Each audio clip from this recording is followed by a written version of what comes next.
¿Has donado alguna vez sangre? ¿Te han hecho alguna transfusión? La sangre es esencial para la vida del cuerpo, como la gracia de Dios lo es para la vida del alma. Por eso Dios ha previsto como un inmenso banco de sangre en el que participamos todos los fieles de la Iglesia. Se llama Comunión de los Santos. En este banco, en vez de sangre, circulan bienes espirituales.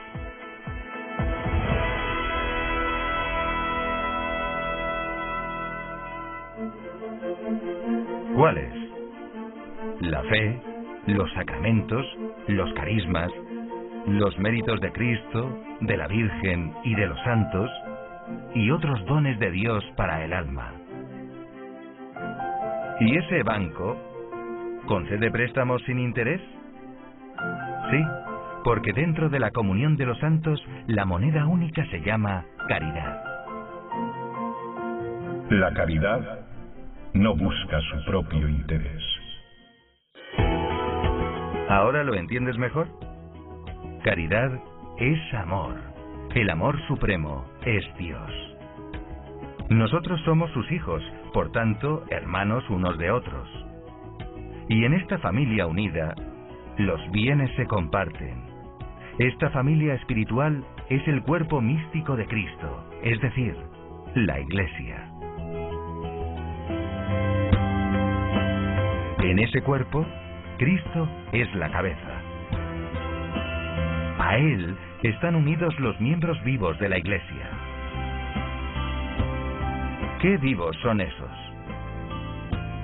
Los que están en gracia de Dios en la tierra, los santos del cielo y las almas del purgatorio. Todos unidos en Él, nos ayudamos y somos ayudados. ¿Nunca has pensado que hay gente que te ayuda y reza por ti?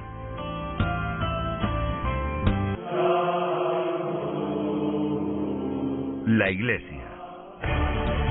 ¿Son los curas? ¿Son los obispos? ¿Es el Papa? ¿O es un edificio como este? ¿O será el Vaticano? Ni edificios ni obispos, ni tampoco una ONG, aunque cuide de millones de enfermos, pobres y niños. ¿Qué es, pues, la Iglesia? Es mucho más que una institución. En la Sagrada Escritura se la llama unas veces pueblo de Dios, otras esposa de Cristo. Se la compara con un cuerpo cuya cabeza es Jesús y cuyos miembros somos nosotros. Él es también la cabeza del cuerpo que es la Iglesia. Por eso, lo más importante en la Iglesia es lo que no se ve. Cristo, que la purificó con su sangre, la hizo santa y sigue actuando en ella. Lo visible es la gente, laicos, sacerdotes o religiosos. No es raro que te disguste el comportamiento de algunos de ellos. Todos somos pecadores, siempre necesitados de conversión. Pero no se puede atribuir a la Iglesia los pecados de sus miembros. Sería como culpar a un ordenador de nuestros errores al manejarlo mal. Cristo fundó la Iglesia, la purificó con su sangre y la dotó de los medios para vencer al mal, como los sacramentos. Si los utilizamos al máximo, podemos llegar a ser tan santos como estos.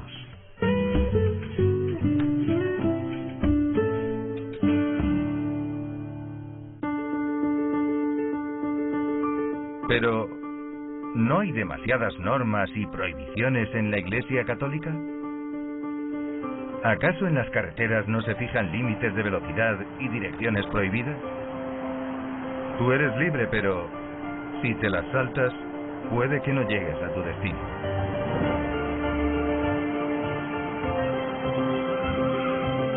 ¿Y no podría cada persona arreglarse directamente con Dios?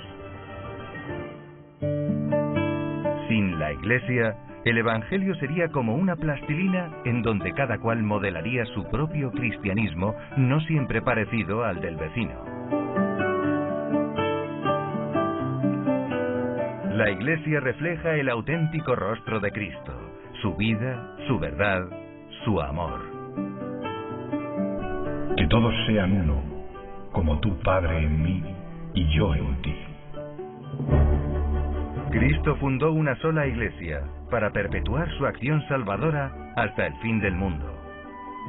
Quiso un solo rebaño y un solo pastor. Y puso a San Pedro y a sus sucesores los papas para guiarla. Pero toca a todos los bautizados anunciar al mundo que Cristo nos ama y desea compartir con nosotros su gloria.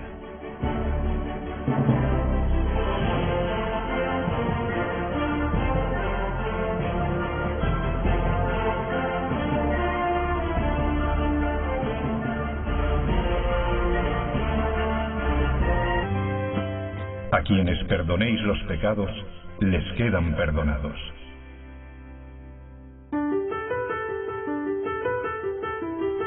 Un tribunal penal. Aquí el que confiesa su delito es condenado. En el tribunal de Dios se le absuelve. Paradojas de la misericordia divina. No podemos imaginar cuánto le duelen y ofenden a Dios nuestros pecados. Pero mayor es su amor y ansía perdonar. Solo pide a cambio arrepentimiento y amor. Nos lo puso fácil. Solo Él podía absolver los pecados, pero transmitió ese poder a los apóstoles y a sus sucesores. Para eso instituyó el sacramento de la penitencia o reconciliación.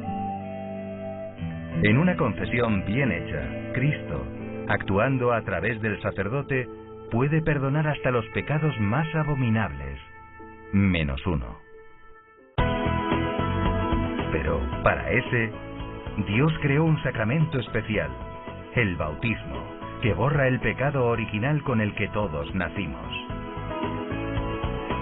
Realmente Dios, para salvarnos, ha puesto de su parte todos los medios. Solo nos falta recurrir a ellos con el mismo empeño con que buscamos la salud del cuerpo. Y tenemos además aliados en el cielo, de eso quiero hablarte, de aliados humanos en el cielo, que nos ayudan en esta carrera de fe. Otra buena noticia, gente pendiente de nosotros, amigos de Dios, que han logrado la comunión perfecta con Cristo, y que por lo tanto colaboran como mediadores, adscritos a la mediación universal, única y necesaria de nuestro Señor Jesucristo. Me refiero a los santos y sobre todo a la Virgen María. Ya me parece escuchar la reserva que escribe alguno por ahí, diciendo, pero ¿cómo es esto posible? Pero si para eso, para crecer en la fe, basta una relación directa y personal con Dios, no hace falta nada más.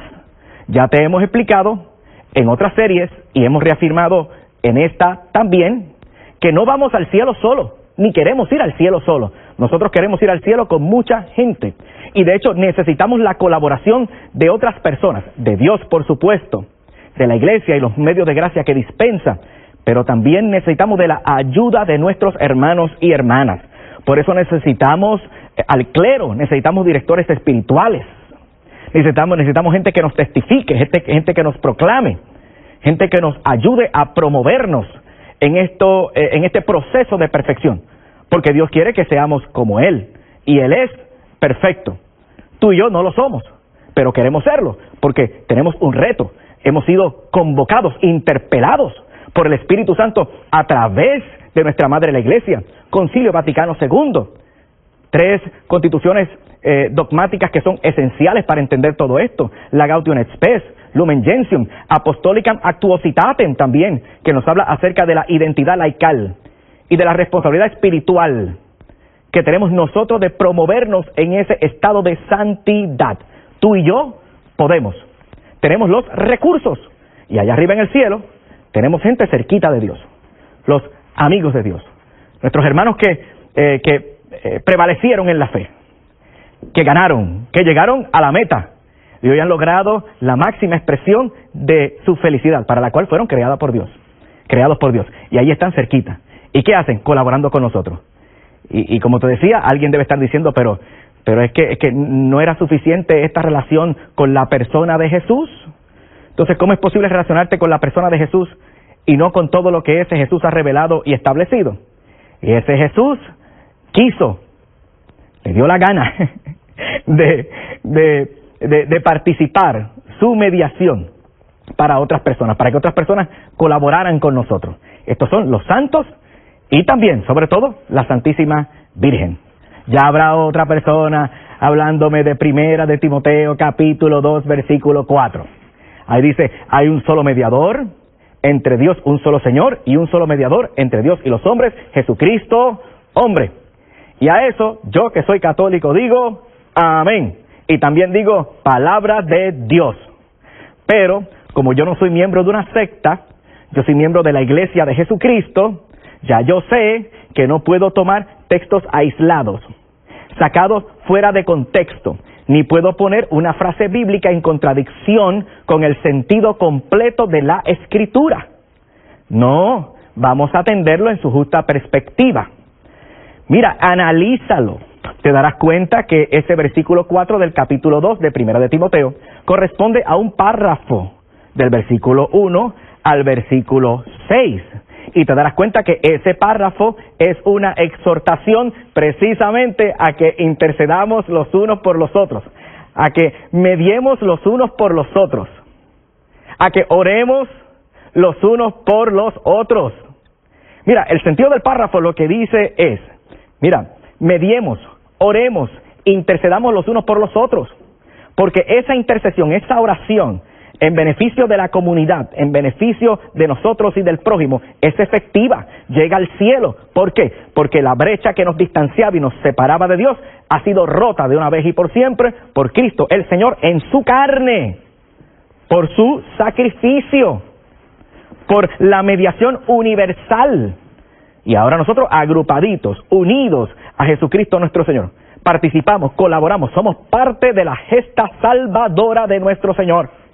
Además, el apóstol San Pablo no se va a contradecir, porque en otras 14 ocasiones el apóstol San Pablo pide que intercedan por él. Él intercede por otros, él media por otros, recaba la oración y la intercesión de otras personas y de sus comunidades también. ¿Quieres que te diga más?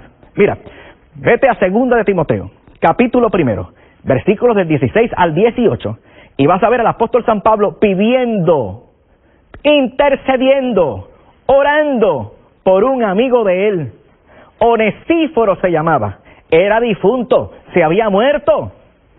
Y mira cómo San Pablo, aquí en la tierra, colabora para que eventualmente su amigo, su colaborador, por la gracia de Dios, mediante ese fuego del amor de Dios, Onesíforo pueda llegar a ver la gloria de Dios y participar de la comunión con nuestro Señor. Además, el apóstol San Pablo aquí, en 1 de Timoteo capítulo 2, versículo 3, está utilizando una fórmula en el griego en el cual escribe. Esa fórmula, ese concepto es geis. Hay dos formas para referirse a uno solo en griego koiné, el lenguaje en que fue escrito el Nuevo Testamento. Si tú revisas los poco más de 5,000 manuscritos que componen el Nuevo Testamento, te vas a dar cuenta de que fueron compuestos, escritos en griego koiné. Ese fue el lenguaje. Y hay dos formas en griego koiné. Una de ellas es geis, que es la que utiliza el apóstol, y otra es monos. Si hubiese puesto monos, sería otro cantar, puesto que monos significa una mediación que no quiere, que no necesita, y que de hecho es contradecida por otras mediaciones, por otros mediadores. Pero no utilizó monos, utilizó geis.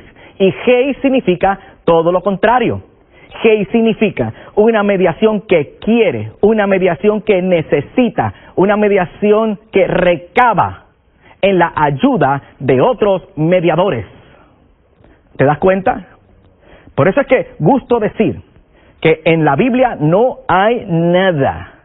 Jamás encontrarás algo en la Biblia que justa y rectamente interpretados contradigan la excelencia y la doctrina de esta Santa Iglesia Católica. En la Biblia no hay nada que justa y rectamente interpretado contradiga la excelencia y la doctrina de esta Iglesia. No, señor, porque esta Iglesia está resguardada, nuestra piedad, nuestra espiritualidad está resguardada por el Espíritu Santo, que es el alma de la iglesia. Y ese Espíritu Santo lo llama el mismo Señor en los capítulos 14, 15 y 16 del Evangelio según San Juan, el Espíritu de la verdad. Y dice el Señor que ese Espíritu de la verdad, que es el Espíritu Santo, nos conducirá a la verdad plena y completa. Y el Señor no miente, el Señor dice la verdad, y lo que dijo el Señor se cumple, y de hecho se cumplió. Y ese Espíritu ha estado vigente, operante, actuante en la Iglesia católica, en la iglesia de la cual tú y yo participamos. Esto es garantía, bendito sea el Señor, y tenemos amigos en el cielo.